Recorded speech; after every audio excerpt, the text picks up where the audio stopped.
एक खूबसूरत गांव में एक लड़का मन्नू रहता था। मन्नू के अब्बू की चाय की दुकान थी।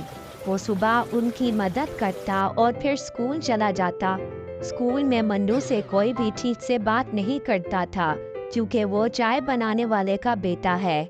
वो सबसे बात करने की कोशिश करता है, दोस्तों के साथ ग्रुप में शामिल होना चाहता है, लेकिन कोई भी उससे बात नहीं करता। और अगर वो बात करने की कोशिश भी करता तो सारे लोग उसका मजाक उड़ाने लगते। हे, कोई मेरे साथ वीडियो गेम खेलेगा? मन्नू कहता है। हाँ, मैं खेलूंगा। अरे, चाय बनाने के लिए नहीं बोल रहा, गेम खेलने का बोल रहा हूँ। तू रहने दे। मन्नू को बहुत बुरा लगता है। वो घर आते ही मुंह फुलाकर बैठ जाता है। मन्नू के अब्बू ये देखते हैं और उसके लिए खाना लेकर आते हैं। अरे, क्या हुआ मन्नू, तुम मायूस क्यों हो आज? ले, खाना खा ले, तुझे अच्छा लगेगा। पापा, आप कोई और काम क्यों नहीं करते? आपको इतने सारे कामों में से यही काम मिला। चाय बनाने में क्या बुराई है? दिन में सबसे ज्यादा लोग इसी के बारे में सोचते हैं। नहीं, मेरे दोस्त तो मेरा मजाक उड़ाते हैं, मुझे अपने साथ खेलने में भी शामिल नहीं करते। बोलो, कौन सा खेल खेलना है? अभी खेलते हैं। आपके साथ नहीं, उनके साथ खेलना है। ये कहकर वो वहाँ से चला जाता है बिना खाना खाए।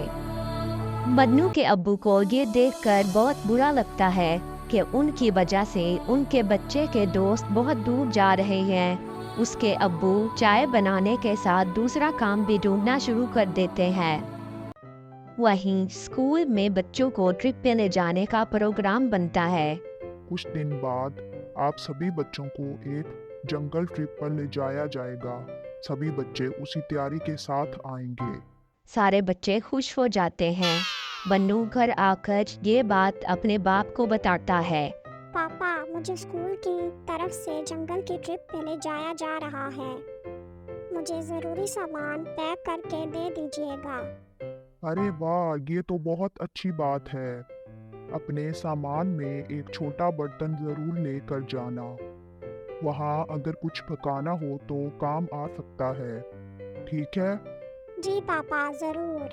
और हाँ, तुम्हें एक और बात बतानी थी। मैं एक नई नौकरी ढूंढ रहा हूँ। तुम्हें अब अपने दोस्तों के सामने शर्मिंदा नहीं होना पड़ेगा, और वो तुमसे बात भी करेंगे। सच पापा? हाँ। मन्नू खुशी से अपने पापा के गले लग जाता है। कुछ दिन बाद उस जंगल ट्रिप पर जाने का दिन आ जाता है। सब उस जंगल में पहुंचने के बाद ट्रैकिंग शुरू कर देते हैं। मैं सबको 4 ग्रुप में बांटूंगा, जिसमें एक लीडर भी होगा। वो सब एक साथ में रहेंगे और अपना काम भी करेंगे। सब अपने लीडर की बात मानेंगे, समझ गए ना? सब अपना बैग लेकर ट्रैकिंग शुरू करते हैं।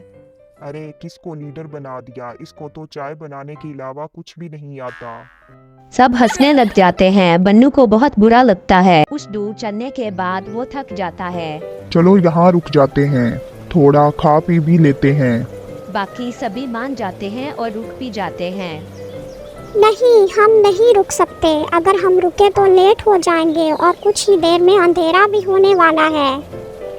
लो, लीडर बना दिया तो अब हम पे हुक्म चला रहा है। नहीं, हम तो नहीं चलेंगे। तुझे जाना है तो जा। हम थोड़ा खाना खाने के बाद ही ट्रैकिंग शुरू करेंगे। तू जा। मन्नू के मना करने के बाद भी वो वहीं रुकते हैं, लेकिन फिर भी मन्नू इन्हें नहीं रोकता और वहीं रुक जाता है। कुछ ही देर में टीचर और बाकी के बच्चे आगे निकल जाते हैं और वो वहीं रह जाते हैं। थोड़ी देर आराम और खाना खाने के बाद वो अपनी ट्रैकिंग शुरू कर देते हैं, लेकिन जल्द ही सूरज डूब जाता है और अंधेरा हो जाता है। अरे, ये तो अंधेरा हो गया। अब तो रास्ता भी समझ नहीं आ रहा। बाकी बच्चे भी डर जाते हैं और कुछ ही वक्त में ऐसा मोड़ आता है जहां से रास्ता पता करना मुश्किल हो जाता है और इन्हें वहीं ठहरना पड़ता है। अब तो मुझे भी रास्ता नहीं पता। मेरे ख्याल से हमें आवाज़ लगानी चाहिए। फिर वो अपने टीचर और दूसरे बच्चों को आवाज़ लगाते हैं, लेकिन बात नहीं बनती। टीचर टीचर, अरे कोई हमें सुन रहा है, हम खो गए हैं, कोई है? सब चिल्लाते हैं मगर कोई भी जवाब नहीं आता। लगता है हम बहुत पीछे रह गए हैं। हमें आगे का रास्ता नहीं पता, इसीलिए हमें यहीं रुक जाना चाहिए। हो सकता है अगर आगे गए तो रास्ता भटक जाए। नहीं, हमें कोशिश करनी चाहिए, क्या पता हम सही जगह पहुंच जाएं। रात बहुत हो चुकी है और जानवरों का भी डर है। टीचर थोड़ी देर में हमें ढूंढते हुए आ ही जाएंगे। हमें यहीं रुकना चाहिए। सबको इसकी बात ठीक लगती है और वो वहीं रुक जाते हैं। कुछ ही देर में रात हो जाती है और तेज ठंडी हवा बहने लगती है और उनके पास बचा खाना भी खत्म होने लगता है। अब तो हमारा खाना भी खत्म हो जाएगा और पानी भी खत्म हो जाएगा। अब भी कहता हूँ, हमें चलना चाहिए। अरे लेकिन जाएंगे कहाँ? रास्ता तो बंद है। मुझे तो बहुत डर लग रहा है, कहीं कोई जानवर ना खा जाए हमें।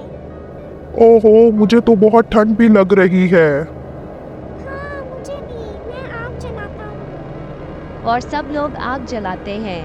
कुछ देर जलने के बाद आग कम होने लगती है। अब क्या करेंगे? मुझे तो ठंड लग रही है, हम तो ठंड से मर जाएंगे। मन्नू कुछ सोचता है और कहता है, मेरे पास एक आइडिया है। मेरे पास एक छोटा बर्तन और चाय की पत्ती रखी हुई है। वो आग बुझने तक हमें गर्म रखेगी और बाद में भी गर्म ही रखेगी। मन्नू फौरन वो बर्तन निकालता है और सब उसे अपने पानी की बोतलें दे देते हैं, लेकिन फिर भी पानी कम पड़ता है। वहीं पास में ज़मीन पर बर्फ पड़ी होती है। वो उसे उठा लेता है। जैसे ही काली चाय बनती है, आग खत्म हो जाती है। सबको बहुत अच्छा लगता है। उसे पीने के बाद सब तारीफ भी करते हैं, लेकिन शानू चुपचाप चाय पीता है। कुछ ही देर में इन्हें पतियों की आवाज़ आती है और वो अपने पीछे की तरफ देखते हैं। वो देखते हैं कि उनके टीचर आ रहे हैं, तो सबको राहत की सांस मिल जाती है। कैंप में पहुंचने के बाद जब टीचर उनकी तारीफें करते हैं, तो शानू कहता है कि वो महफूज उनके लीडर मन्नू की वजह से हैं। ये सुनकर मन्नू को बेहद खुशी होती है। मन्नू की कहानी सुनकर सब उससे दोस्ती करने आते हैं। अगर आज मन्नू को चाय बनानी नहीं आती तो शायद सब इनके दोस्त नहीं होते। पहली बार उसे चाय वाले का बेटा होने पे खुशी होती है। अगले दिन वो खुशी खुशी अपने पापा के पास गया और इन्हें सारी बातें बता दी। अरे ये तो बहुत खुशी की बात है। एक बात तो मेरे पास भी है, मैंने अच्छी नौकरी ढूंढ ली है। मन्नू ये सुनकर उदास और हैरान हो जाता है। नहीं पापा, आपको काम बदलने की कोई जरूरत नहीं। आप जो भी काम करते हैं वो अच्छा ही होता है और कोई भी काम छोटा या बड़ा नहीं होता। ये मुझे अब समझ आ गया है। मन्नू के अब्बू ये सुनकर बहुत खुश हो जाते हैं और अगले दिन वो दुकान में अपने अब्बू की खुशी खुशी मदद करने लगा। और जैसे ही वो स्कूल पहुंचा तो सब उससे मिलकर बातें करने लगे और हंसी खुशी खेलने लगे। तो प्यारे दोस्तों, इस कहानी से हमें ये सबक मिलता है कि कोई भी काम छोटा या बड़ा नहीं होता। हमें हर काम खुशी से करना चाहिए और किसी का मजाक भी नहीं बनाना चाहिए।